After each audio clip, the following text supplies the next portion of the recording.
"We are not alone here," Nathan whispered under his breath as Atlas's ears twitched toward the distant hum of the old school building. The late afternoon sun in Pennsylvania slanted across the empty streets, casting long, fragile shadows that danced over the cracked sidewalks and the fallen leaves of early autumn. Nathan slowed his pickup on the narrow lane leading past the abandoned school, Atlas rising suddenly in the back seat, pawing the edge of the seat and letting out a low, insistent whine that vibrated through the cab. Nathan remembered the sound from a snowstorm years ago when the dog had led him to a stranded hiker hours before help could arrive. This sound had the same urgency. Atlas's gaze fixed on the school's weathered facade, a mixture of wood and faded paint flaking under the damp air, the old bell tower standing crooked against the gray sky, windows dark and clouded with grime. Nathan felt a chill that had nothing to do with the wind brushing through the broken chain-link fence, and yet, stepping out of the cab onto the leaf-strewn ground, he followed, hands tucked into the pockets of his damp jacket, boots crunching over wet leaves and stray twigs.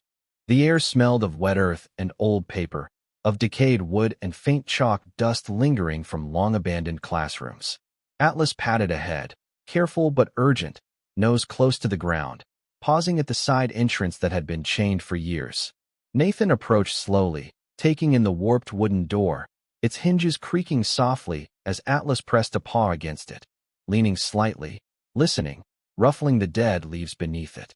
A faint sound reached Nathan, barely more than a whisper, but Atlas stiffened, one ear pricked, one paw lifted, signaling with the precision of a seasoned partner that something was indeed present beyond the threshold. Nathan pressed his hand against the cool wood, feeling its dampness, the age of it, and the faint vibration of Atlas's body resonating beneath his hand. He whispered again, "What is it, boy?" Atlas tilted his head, letting out a barely audible whine, urging Nathan to act, to step forward, to follow a signal that the human senses could not yet perceive. Nathan took a deep breath and shifted the chain holding the door slightly, listening as the latch groaned and gave way, the sound echoing softly down the hallway within. The smell of old paper and dust intensified, mingling with the faint scent of damp plaster.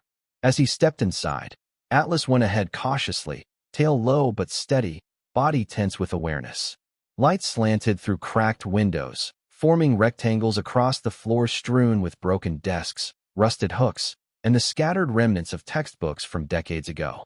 Nathan felt a memory stir, the corridors reminding him of his childhood visits with his sister Abigail, now long gone, and the emptiness of the place seemed to press against him like the weight of all forgotten voices.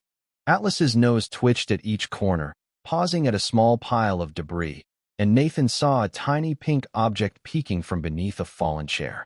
He moved closer, feeling a mixture of apprehension and instinct guiding his every step, Atlas staying alert just a few feet ahead, ears pivoting at every creak of the old wooden floor, every whistle of the wind through broken window panes. Then came a faint, uneven sound, a small, muffled cry that echoed slightly against the high ceiling, barely audible, but Nathan froze, recognizing in it the unmistakable rhythm of a child's breath and fear. Atlas whined low, pawing at the base of a partially collapsed wall, urging Nathan to look closer. Nathan's heart raced, adrenaline mingling with the calm precision born from years of service. He stepped forward, brushing aside debris with careful hands, following Atlas's lead, and saw the first glimpse of a small hand emerging from under a toppled shelf. The dog's eyes met his, full of resolve and understanding, silently communicating that patience, trust, and swift action were required. Nathan lowered himself, arms ready to scoop, while Atlas circled, standing guard, ears pricked, muscles taut, every movement precise yet protective. The first small figure came into view, and Nathan felt the weight of the moment, a mixture of relief and disbelief, as the child's eyes fluttered open briefly, seeing both the Marine and the K-9 who had led the way, and Nathan whispered, "We've got you now." Atlas nudged the debris gently, guiding the child towards safety, while Nathan's hand brushed the damp hair from the face, the faint warmth of life in the midst of abandoned decay. Outside, the slanted afternoon light created long shadows across the floor, the broken windows casting patterns like memories frozen in time, while Nathan carefully lifted the child, Atlas following closely, alert to every sound from the corridors they had just traversed, ready to ensure that nothing would be left behind, not one life, not one whisper of fear. Nathan carried the little girl through the hallway with the careful steadiness of a man holding something far more fragile than weight, her small arms resting weakly against his jacket, while Atlas moved ahead with his nose low and ears sharp, checking each doorway before Nathan passed. The old school seemed to breathe around them, its walls sighing in the cold draft, its lockers standing open like rows of tired mouths, its bulletin boards still holding faded construction paper apples from a fall season that had ended years ago. The girl stirred once against Nathan's chest, and her voice came out thin, almost lost beneath the creak of the floorboards. "My backpack," she whispered. Nathan stopped just long enough to look down at her face, pale beneath a smudge of dust, her lashes trembling with exhaustion. "We will get it later," he said softly. "Right now we are getting you warm." But Atlas did not keep moving toward the door. He froze halfway down the corridor, one paw lifted, his head angled toward the far end of the building where the kindergarten wing disappeared into deeper shadow. Nathan felt the old familiar shift in his stomach. The dog had found her, yet the dog was not finished. "Atlas," Nathan said, low and steady. "What else?" The German shepherd turned back, eyes bright in the gray light, then gave one short whine and stepped toward the darkness. The girl heard it too. Her fingers tightened faintly in Nathan's jacket. "The yellow room," she whispered. "I heard tapping from the floor." Nathan looked toward the end of the hallway. The old windows there were cracked, and brown leaves had blown inside, gathering in small, restless circles whenever the wind found a gap. He wanted to take the girl outside first. Every sensible part of him said to leave, call emergency services, wait where the air was open and the building was behind them. But Atlas was already moving again, slow and certain, not wandering, not guessing. Nathan carried the child to a dry patch beneath a window near the front entrance and wrapped her in his field jacket, then pulled out his phone. One bar flickered, vanished, returned. He called 911 and gave the dispatcher the school address, his name, the child's condition, and the possibility of another person or animal trapped inside. The dispatcher told him help was on the way. Nathan looked at the road beyond the broken glass. No sirens yet. Only wind. Only leaves. Only Atlas standing at the mouth of the hallway, waiting. "Stay right here," Nathan told the girl. "Can you tell me your name?" Her lips moved. "Lily." The name landed with a quiet force. Nathan nodded.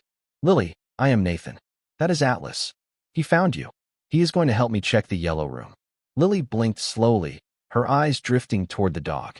"I prayed for a good dog," she murmured. Nathan did not answer right away. Some sentences were too small to hold everything they meant. He placed his flashlight beside her so the beam shone across the floor like a little sunrise, then followed Atlas down the corridor. The deeper they moved into the school, the more the air changed. It smelled older there, thick with damp wood, old glue, crayons, and rainwater trapped under the floor. Nathan passed a classroom where tiny chairs sat upside down on tables, their metal legs pointing toward the ceiling. A weathered alphabet strip curled loose above a chalkboard. The letter A was missing. The letter B hung by one corner. At the far end, Atlas stopped before a door painted a faded yellow.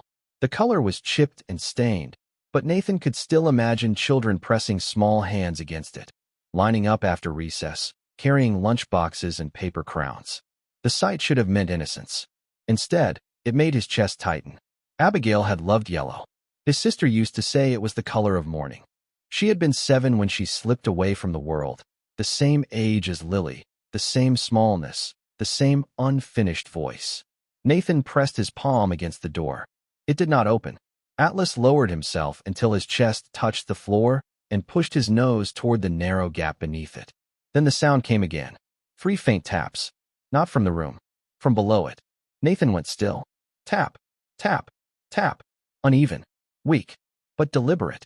"I hear you," he said, his voice barely above a whisper. Atlas looked up at him, and in the dog's eyes Nathan saw no fear, only the solemn certainty of a partner who had brought him exactly where he needed to be. Nathan stepped back, scanned the frame, then used his shoulder and both hands to force the swollen door open with controlled pressure. The wood groaned, resisted, then gave with a long scrape. Inside, the yellow room waited under a skin of dust. Rainlight filtered through the dirty windows, touching cubbies, a rocking chair, a cracked fish tank, and a rug printed with roads and houses where children once drove toy cars in circles. Atlas crossed the room without hesitation and stopped near the reading corner. There, beneath a warped section of floor, came a breath so soft Nathan almost missed it. Not a voice, not a cry, a breath. Nathan knelt, shining his light across the boards. A small maintenance hatch was hidden under the rug, half sunken, sealed by age and swelling. Beside it lay a yellow headband, a few colored pencils, and the dusty mark of tiny fingers dragged across the floor. Nathan swallowed hard. Lily had not imagined the tapping. Someone, or something, was still under the room, and Atlas had known before anyone else could hear. Nathan kneeled beside the small maintenance hatch. Atlas pressed close to his side, ears swiveling as the faintest sound of breathing rose from below. The yellow light from the cracked windows spread across the dusty floor, illuminating toppled chairs, broken crayons, and scattered pages that once held the laughter of children long gone. Nathan's hand rested on the edge of the hatch, fingers brushing against splintered wood, feeling the vibration of life beneath it, subtle but undeniable. "Hold still, Lily," he whispered, steadying himself as he shifted his weight, muscles taut, sensing every creak of the floorboards and every whisper of wind through broken panes. Atlas's nose twitched at the gap beneath the hatch, and he gave a low, deliberate whine, signaling Nathan to act carefully. Nathan reached down, feeling the cool, damp air rising from the small opening, and gently began lifting the warped panel, using his strength and balance to avoid startling what lay beneath. The breathing grew louder, more defined, each tiny intake a heartbeat Nathan could feel echoing in his chest. Dust motes drifted in the shafts of light, catching in the beam of Nathan's flashlight, creating a soft halo around Atlas and the hatch. Nathan paused, scanning the room for any obstruction, his eyes tracing the worn paths of faded floor tiles, the edges of old rugs, the remnants of student projects pressed against walls, all the while listening to the small, fragile breaths coming from below.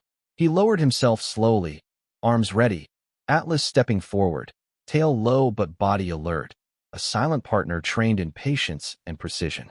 "I've got you," Nathan said quietly, voice calm and even, trying to impart reassurance through tone alone. From beneath the hatch, a small hand emerged, trembling against the floorboards, reaching toward the light and Nathan's steady presence. Nathan lifted the child carefully, feeling the tiny weight, fragile yet alive, as Atlas leaned closer, his muzzle brushing gently against Nathan's arm in confirmation that the extraction was proceeding safely. Dust and small debris fell around them, drifting slowly to the floor, and Nathan could feel the tension in the air shift, the immediate danger lessened, the moment suspended in a mix of relief and cautious awe. He eased the child out completely, setting her on the dusty rug where sunlight caught her hair, highlighting the pallor of the night's ordeal. Atlas circled once, scanning every corner, every shadow, ensuring no other presence went unnoticed, tail flicking with focused concentration. Nathan crouched beside the girl, brushing a strand of hair from her face, speaking softly to calm her nerves. "You are safe now, Lily. You are safe." The girl blinked up at him, eyes wide, registering warmth and safety for the first time since being trapped, then glanced at Atlas with the trust that had been earned silently through instinct and unwavering attention. Outside, the wind picked up, rustling fallen leaves against the outer doors, and Nathan felt the transition from fear to relief in his chest, the quiet acknowledgement that the immediate crisis had passed. He took a deep breath, feeling the residual tension of adrenaline, yet a small, sustaining warmth spread through him, the proof of a life saved. Atlas lowered himself beside the child, body relaxed but alert, a silent sentinel of loyalty and instinct, and Nathan reached down, placing a firm hand on the dog's head, feeling the subtle rise and fall of muscles that had guided them both to this precise moment. The light in the yellow room caught on the child's small features, soft and recovering, and on the worn textures of the floor, the shelves, and the scattered remnants of a long-abandoned school, creating a tableau of rescue, trust, and renewed life. Nathan glanced toward the windows, noting the gray sky beginning to lighten at the edges, a promise of approaching morning, and the soft shadows cast along the walls seemed to echo the stillness and sanctity of the moment. He adjusted the flashlight, allowing its beam to sweep across the floor, highlighting small details of the room. The bent chairs, the scattered toys, the faint outline of chalk dust on the blackboard. Atlas settled beside the child, head resting lightly against her small shoulder, and Nathan knelt beside them both, watching, breathing, and acknowledging the unspoken bond forged in the delicate balance of instinct, care, and quiet courage. The school, once a hollow and forgotten space, now held warmth, life, and a quiet miracle, the atmosphere thick with the soft hum of recovery, of breaths regaining strength, and of trust restored between human and dog in a way words could never fully capture. Nathan carefully lifted Lily from the small maintenance hatch, holding her close as Atlas moved immediately beside him, nose low, scanning every shadow, every corner of the yellow room for further signs of danger. The air was thick with dust and the faint odor of damp wood, sunlight slanting through cracked panes and casting long, soft stripes across the floor where desks and chairs lay overturned in quiet disorder. Lily's small body was trembling, yet her eyes, wide and alert, followed Nathan and Atlas, seeking comfort in the steady presence of the Marine and the loyal dog who had guided them here. Nathan spoke softly, almost in rhythm with the gentle breathing of the child. "You are safe now. We are here." Atlas let out a low, approving sound, tail moving subtly, ears alert as if acknowledging the success, but reminding Nathan to remain cautious. Nathan carried Lily toward the larger hallway, the sound of footsteps and distant creaking floorboards echoing through the abandoned school, reinforcing the eerie quiet and the gravity of their rescue. Each step was measured, Nathan's boots sinking slightly into the dust and broken tile, while Atlas padded silently, always a half step ahead, signaling any small obstruction or shift in weight. Lily whispered her thanks, voice soft and cautious, as Nathan adjusted his grip to keep her balanced, careful not to jostle her in any way that might frighten her further. The school walls, covered in faded chalk marks and peeling paint, seemed to close around them, yet the light from the windows and the open door at the end of the hall offered a clear path toward safety. Nathan felt the tension in his shoulders begin to ease as the sound of the outside world grew stronger, the faint hum of the nearby town and the distant whine through the trees reminding him that the danger of isolation was passing. Atlas paused once near a doorway, sniffing and tilting his head toward a darkened corner where remnants of old toys and papers lay undisturbed. Nathan followed his lead, observing the subtle motions of the dog, understanding that every instinct, every attention to detail, was part of what had guided them to Lily in the first place. The child's fingers lightly brushed against Nathan's jacket as they moved, small, tentative gestures that spoke of trust and relief, a silent acknowledgement of the quiet courage that had brought them to this point. Nathan's mind traced the events of the past hours, the initial pull of Atlas from the street, the drawn-out exploration of the hallways, the subtle noises, the small taps that signaled Lily's presence. It all culminated here, in the final stretch toward the open exit where sunlight and fresh air awaited. As they approached the doorway, the warmth of the autumn sun touched Lily's face, highlighting the innocence and vulnerability that had been hidden in the shadowed recesses of the school. Nathan lowered her slightly to help her step onto the worn porch boards, Atlas circling protectively, watching for any signs of further disturbance. The wind rustled leaves outside, and the distant sounds of the town reminded Nathan that life continued beyond this abandoned place, that the ordinary world had not forgotten them. Lily looked up at Nathan and Atlas, her eyes reflecting a mixture of awe, relief, and gratitude, and for a fleeting moment, the weight of fear and isolation lifted completely.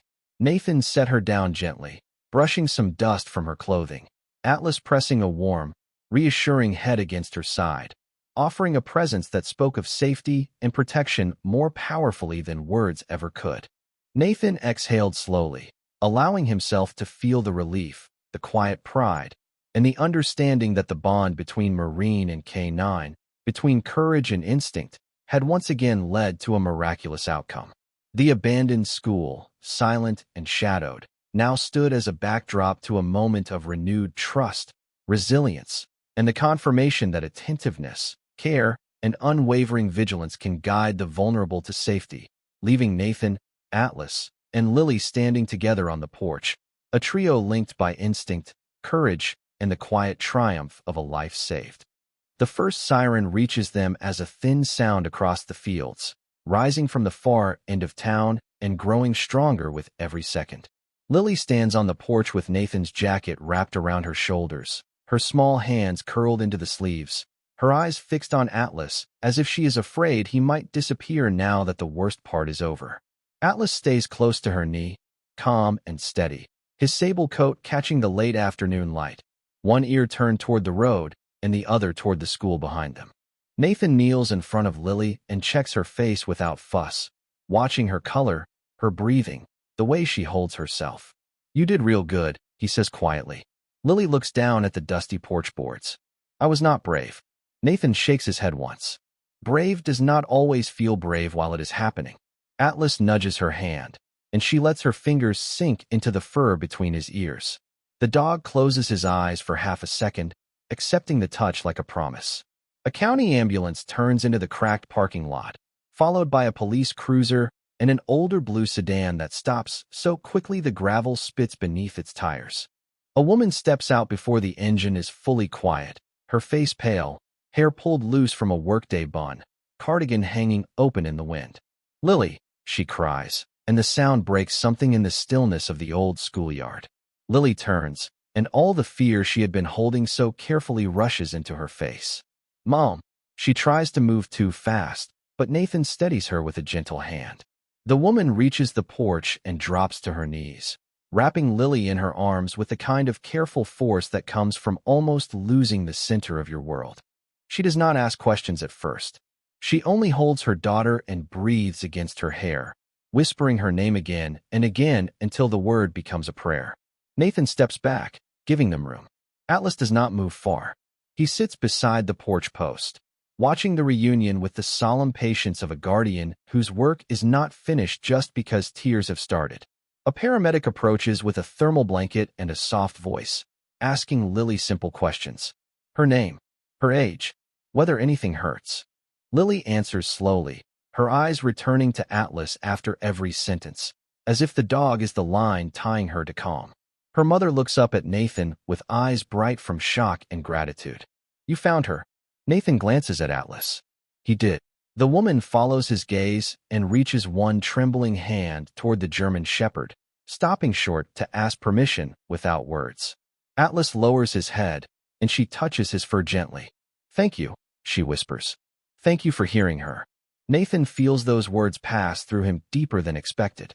Hearing her, that was the whole miracle. Not strength, not speed, not even luck.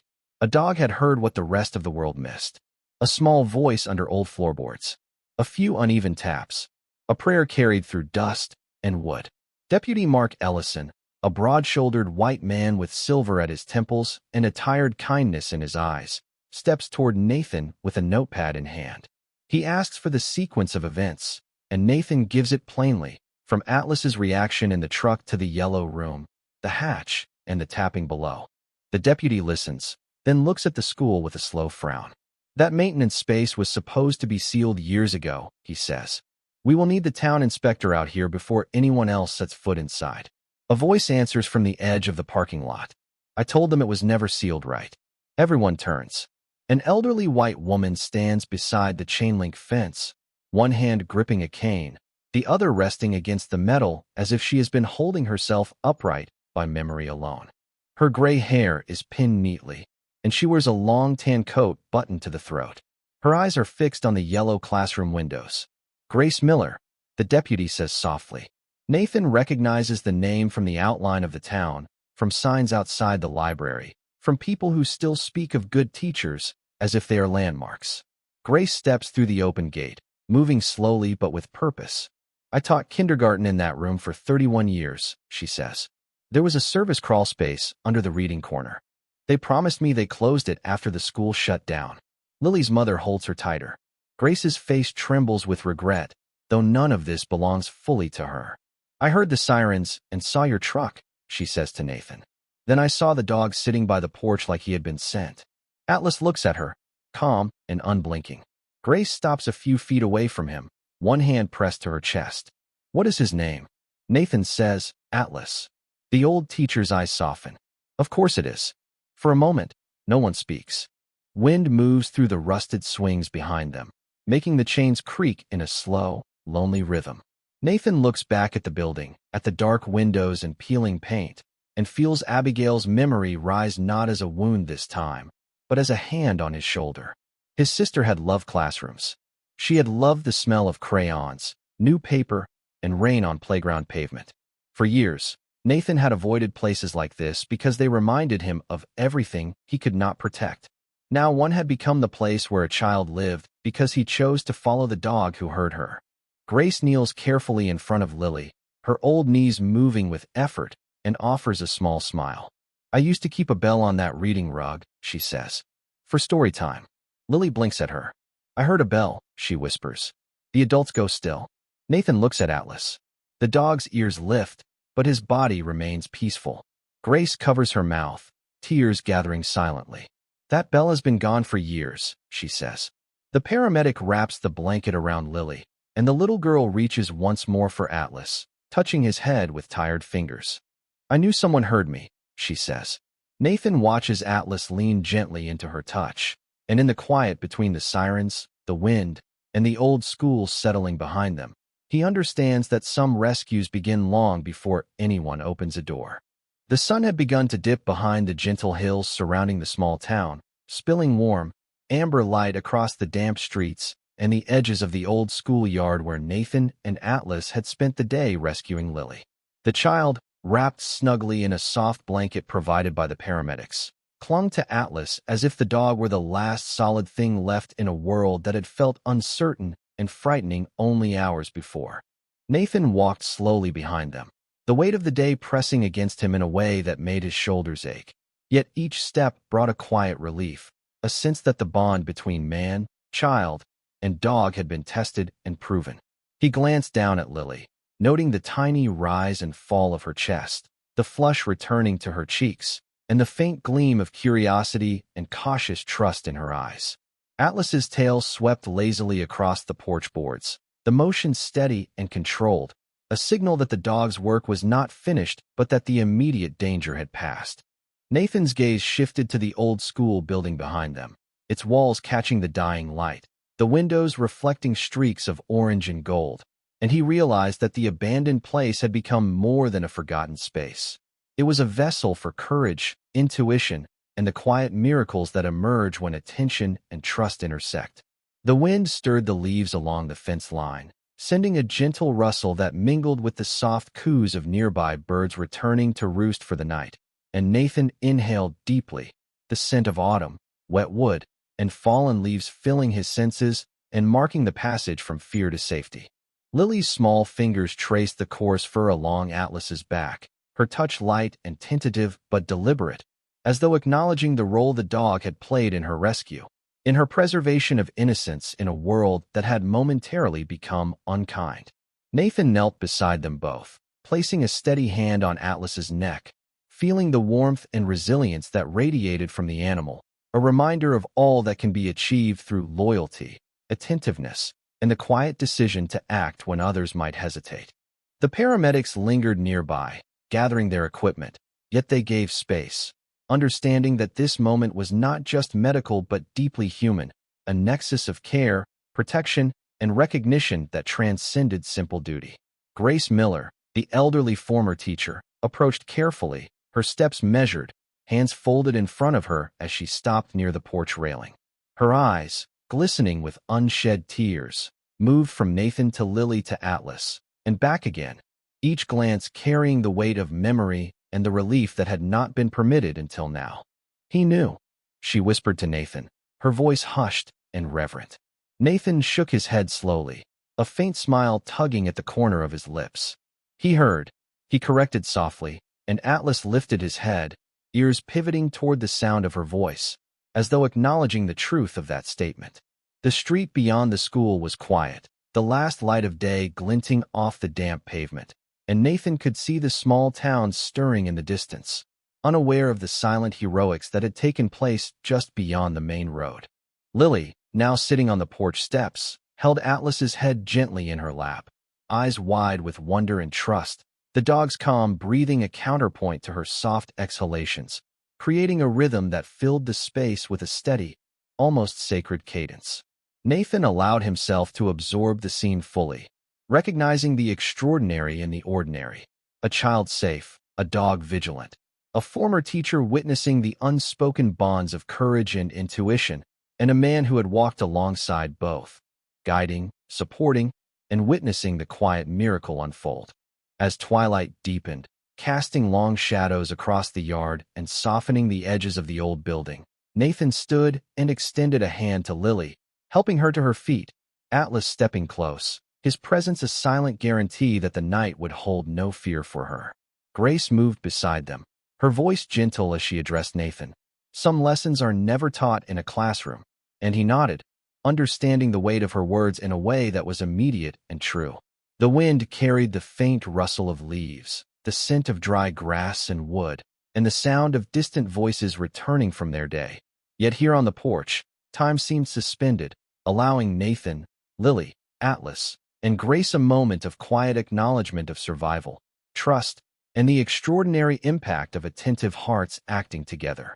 Nathan crouched again to smooth Atlas's back one final time before guiding Lily toward the waiting ambulance, each step measured, deliberate, and filled with the knowledge that today had been an intersection of intuition, action, and unspoken heroism that would linger in memory long after the sun had set.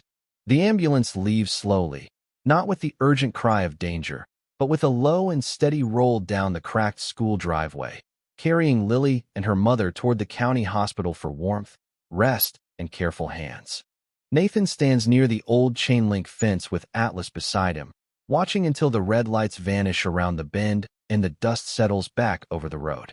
The evening has turned cool, the kind of cool that gathers in the sleeves, slips under the collar, and reminds a man how quickly daylight can become memory.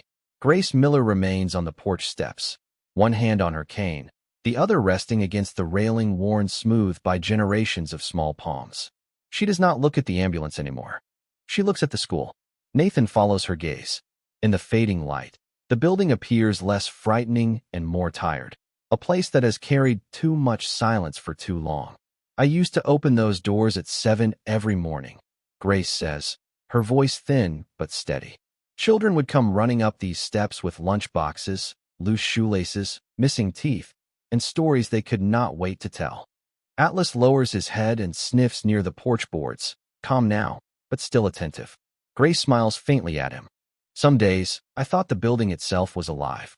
Nathan studies the broken windows, the faded brick, the bell tower leaning slightly against the sky. Maybe it still was, he says. Grace turns to him, and in her eyes there is a pain older than the day. When they closed it, they promised the town the children would be safer in the new facility. More security, better roads, new plumbing. All true. But after the doors were locked, this place just sat here, waiting for someone to remember it. Nathan does not answer. He knows places can wait. Men can too. So can grief. The deputy finishes speaking with the fire department and walks back toward them, hat in hand. Inspector will be here first thing tomorrow, he says. Until then, nobody goes back inside. Grace nods, but her eyes do not leave the yellow classroom windows. There is something in that room, she says quietly. Something I think Lily heard. Nathan feels Atlas shift beside him. The dog's ears rise. Deputy Ellison looks at her carefully. What kind of something? Grace takes a slow breath. A small brass bell. I kept it on the reading rug. The children rang it when they were ready for story time. It disappeared the year before the school closed. I always thought someone packed it away by mistake. The wind moves through the rusted swings, and one chain gives a soft, lonely squeak. Nathan remembers Lily's whisper. I heard a bell. Atlas steps off the porch and walks toward the side of the building. Not pulling, not rushing, simply choosing a direction with the same quiet certainty that brought them there in the first place. Nathan's body stills. Atlas, he says. The German shepherd pauses near the kindergarten window, lifts his nose to the cracked frame, and gives one low breath. Grace covers her mouth with trembling fingers. The deputy says, "We said nobody goes inside." Nathan nods. "Then we do not go inside." He walks to the window slowly, careful over the weeds and broken leaves gathered along the foundation. Through the glass, he can see the yellow room in strips, the reading rug, the warped hatch, the little chairs, the dust unsettled by their rescue. Atlas sits beneath the window and looks up. Nathan shines his flashlight through the crack. At first, he sees only the slanted floorboards and the corner of the rug. Then something catches the beam. Not gold exactly. Not bright. A dull circle of brass half hidden beside the maintenance hatch, as if it had rolled there years ago and waited in the dust. Nathan's chest tightens. "Grace," he says softly. She comes as close as the deputy allows, leaning on her cane, eyes narrowing through the dim glass. When she sees it, her face changes. It is not shock. It is recognition. The kind that returns all at once, bringing with it chalk dust, children's laughter, rain on windows, and mornings when the world still felt reparable. "That is it," she whispers. "That is my bell." Atlas remains seated, solemn and still, as though the discovery belongs to the child, the teacher, and the old room more than to him. Nathan lowers the flashlight. Lily said she heard it. Grace wipes one tear from her cheek. Then maybe she did. The deputy looks from Grace to Nathan to Atlas, and for once, the practical language of reports and procedures seems too small for the moment. "We will have the inspector retrieve it tomorrow," he says. "Properly." Grace nods, but she keeps staring through the glass. "I used to ring it before every story," she says. "The children would quiet down, and I would tell them that every good story begins when someone listens." Nathan looks at Atlas. The dog's amber eyes reflect the last light of the day, steady and deep. Every good story begins when someone listens. The words settle in Nathan with a weight he does not resist. For years, he had treated memory like an abandoned hallway, something to walk past quickly before it could call his name. Abigail, her yellow raincoat, her small hand slipping into his when she was afraid of thunder. The school assembly she loved. The paper stars she taped above her bed because she wanted to teach children about the sky. Nathan had carried her loss like a locked door inside him, and every empty classroom in America seemed to rattle that handle. But today, because Atlas listened, Lily went home. Because a dog stopped at a forgotten door, an old teacher found her bell, and Nathan found a piece of himself that had not been gone, only waiting beneath the dust. The deputy leaves them for a moment to finish taping off the side entrance. Grace stands beside Nathan, the two of them watching the yellow room darken as the sun lowers behind the trees. Atlas leans gently against Nathan's leg. "Your dog has a gift," Grace says. Nathan rests his hand on Atlas's head. "He has a job," he replies. Grace smiles through her tears. "Sometimes that is the same thing." A church bell rings somewhere downtown, 6 slow notes drifting over the rooftops and fields. Atlas lifts his head, listening until the final note fades. Nathan listens too, not to the bell alone, but to the silence after it, the kind that no longer feels empty. When they finally walk back toward the truck, Grace pauses at the gate and looks over her shoulder at the old school. "Maybe this place is not finished," she says. Nathan opens the passenger door for Atlas, who climbs in and turns once before settling down. "Maybe none of us are," Nathan says. The last light catches the school windows as he closes the door, and for a brief moment, the yellow classroom glows as if morning has returned inside it. The next morning arrives clean and cold, with a silver mist resting over the fields and the kind of quiet that makes every small sound feel chosen. Nathan returns to the old school just after 8 o'clock, Atlas seated beside him in the pickup, watching the road through the windshield with the calm focus of a partner returning to unfinished work. The town inspector is already there, along with Deputy Ellison, Grace Miller, and 2 workers from the county maintenance department. Yellow caution tape moves gently in the breeze around the side entrance, and the cracked windows of the kindergarten room reflect the pale sky like tired eyes. Nathan parks near the gate and sits for a moment with both hands on the steering wheel. He did not sleep much. Every time he closed his eyes, he saw Lily's small hand reaching from the shadows, then the brass bell half hidden in dust, then Abigail in her yellow raincoat, smiling from a memory that had softened overnight. Atlas nudges his elbow once, not impatiently, just enough to bring him back. Nathan exhales. "All right," he says. Let us finish this. Grace stands near the fence in a navy coat, her white hair pinned carefully, a folded scarf tucked at her throat. She looks smaller in the morning light, but not weaker. Some people carry age like a burden. Grace carries it like a long book full of names. She gives Atlas a gentle nod when he climbs from the truck. "Good morning, Atlas," she says, as if greeting an old colleague. The German shepherd steps to her side and sniffs her hand, then turns toward the yellow classroom window. The inspector, a tall white man named Harold Bennett with a clipboard and a hard hat, explains that the floor is unstable near the maintenance hatch, but the bell can be retrieved through the window with a reach pole and protective equipment. Nathan listens, though his attention keeps drifting to the room itself. In daylight, it looks less haunted and more wounded. The faded rug, the little cubbies, the alphabet strip curling from the wall, the place where Lily had waited for someone to hear her. One worker carefully opens the old window after loosening the frame. It gives a long wooden groan, and dust spills into the morning air. Atlas lowers his body and watches without blinking. The reach pole slides inside, slow and careful, its small clamp extending toward the dull brass circle beside the hatch. No one speaks. Even the wind seems to pause. The first attempt misses, brushing the bell so it rolls a few inches across the floor. The sound it makes is faint, almost nothing, a tiny metallic note swallowed by dust and distance. Grace grips the fence. Nathan feels Atlas press against his leg. The second attempt catches the handle. The worker draws the bell toward the window inch by inch, past the rug, past the old crayons, past the edge of the maintenance hatch where Lily had been found. When the bell finally reaches the sill, Harold takes it with gloved hands and places it on a clean cloth spread across a folding table. It is smaller than Nathan expected. Brass, tarnished, dented on one side, its handle darkened by years of small fingers and classroom mornings. Grace approaches as if walking toward a photograph of someone she once loved. "May I?" she asks. Harold nods. She lifts the bell carefully, and for a second her face is not old at all. It is simply full of children's voices, chalk dust, lunch milk, story time, scraped knees, paper hearts, winter coats, and the 1,000 ordinary miracles teachers gather without knowing they are gathering them. Grace gives the bell the gentlest shake. A clear note rings out over the empty schoolyard. Not loud, not grand, but alive. Atlas lifts his head, ears high, and lets the sound fade before he moves. Nathan feels the note pass through him and settle somewhere he had kept locked for years. Grace whispers, "Still works."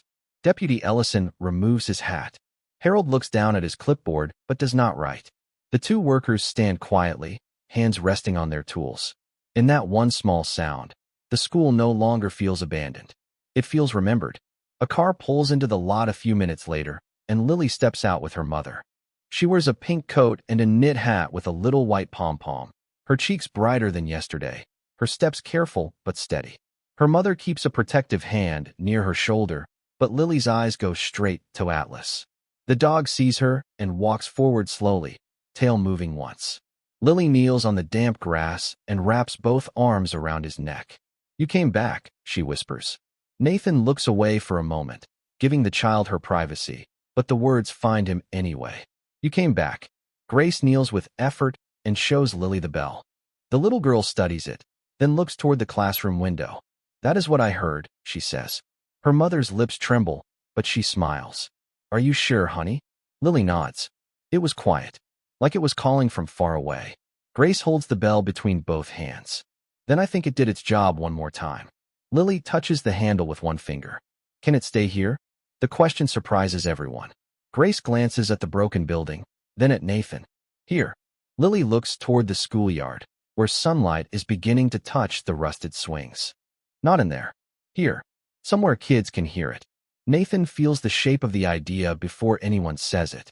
A place that was closed could become a place that opened. A room that held fear could become a room that taught listening. Deputy Ellison clears his throat.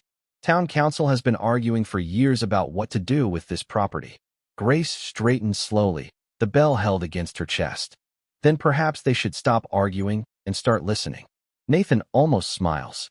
Atlas sits beside Lily, calm as if this was always the path. Over the next hour, more townspeople arrive, drawn by the news, by concern, by the strange pull of a story already moving from porch to diner to church office. They stand outside the fence in small clusters, speaking softly as the inspector explains the repairs needed, the hazards to fix, the cost that would not be small, but would not be impossible if the town wanted the building back.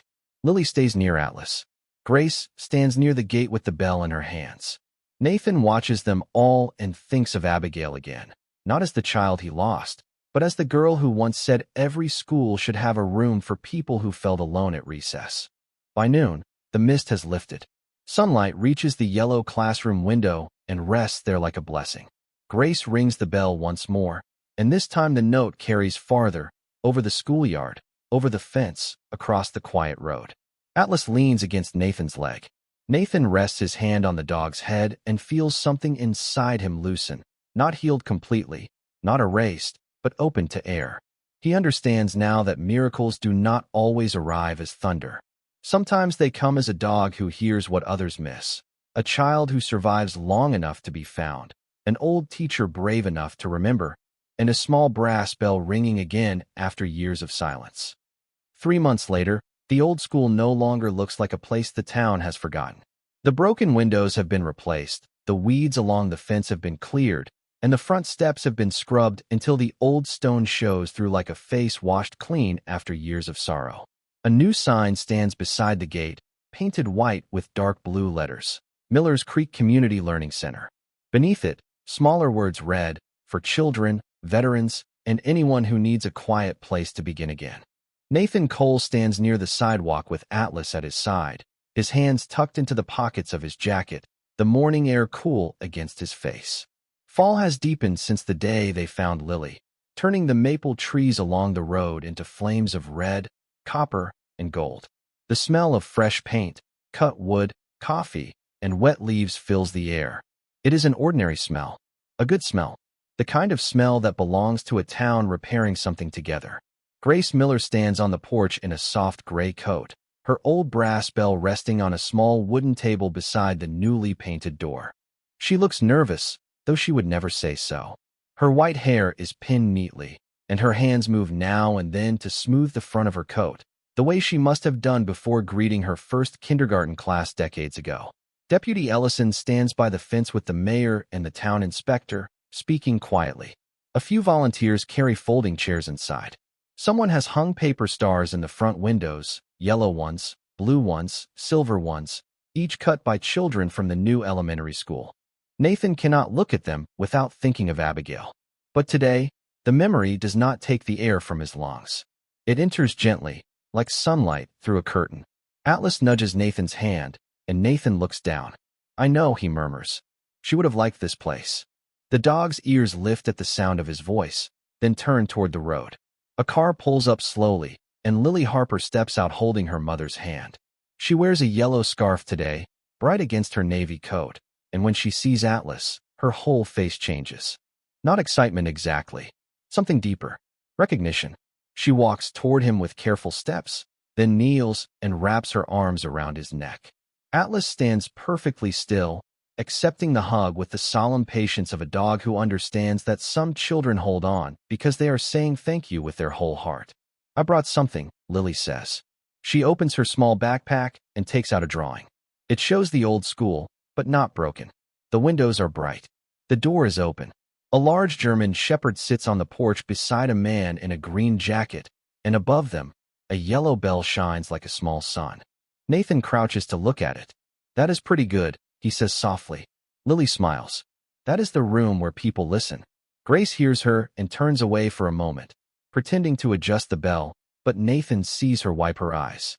A little later, the town gathers in the front yard. No one makes a long speech. The mayor says a few words about community, safety, and second chances. Deputy Ellison thanks the volunteers. The inspector explains that the maintenance areas have been sealed properly and the building has been cleared for use. But when Grace steps forward, the crowd falls truly quiet. She places one hand on the brass bell and looks out at the children, parents, veterans, neighbors, and workers who have come to see an abandoned building become a promise. For 31 years, she says, I rang this bell when it was time for a story. I thought stories began when someone opened a book. I was wrong. Stories begin when someone listens.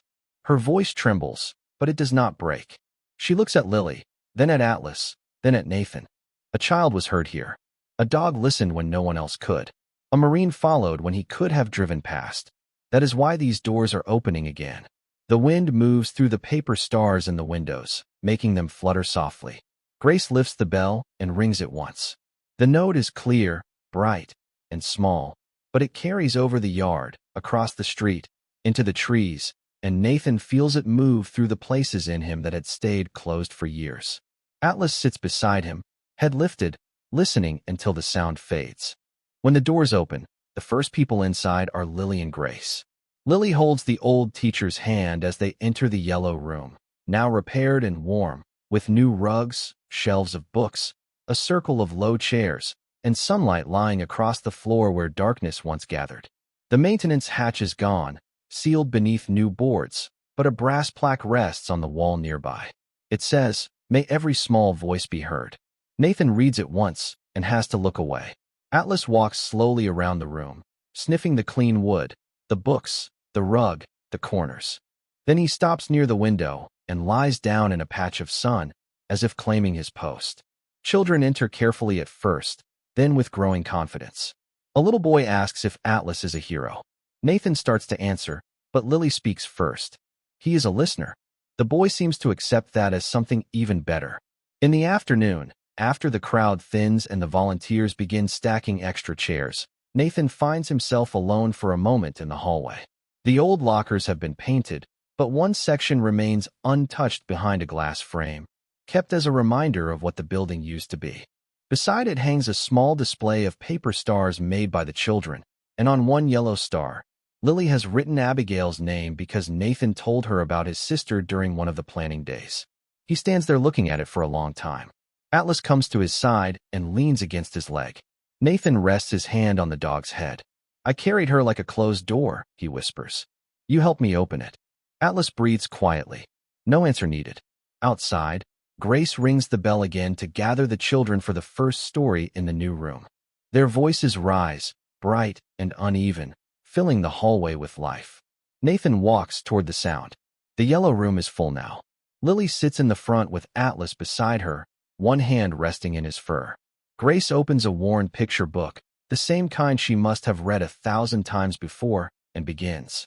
Nathan stands at the doorway, not quite inside, not outside either, feeling the strange grace of being allowed to witness what healing looks like when it is not rushed. Sunlight touches the floorboards. The bell rests on its table. Atlas closes his eyes but keeps one ear lifted, listening. And Nathan understands at last that miracles are not always the moment when someone is saved. Sometimes the miracle is what happens afterward, when the place that once held fear becomes a shelter, when a child laughs where she once trembled, when an old teacher rings her bell again, and when a man who thought his heart had gone quiet hears, through the loyalty of a dog, that there is still more life calling from the other side of the door.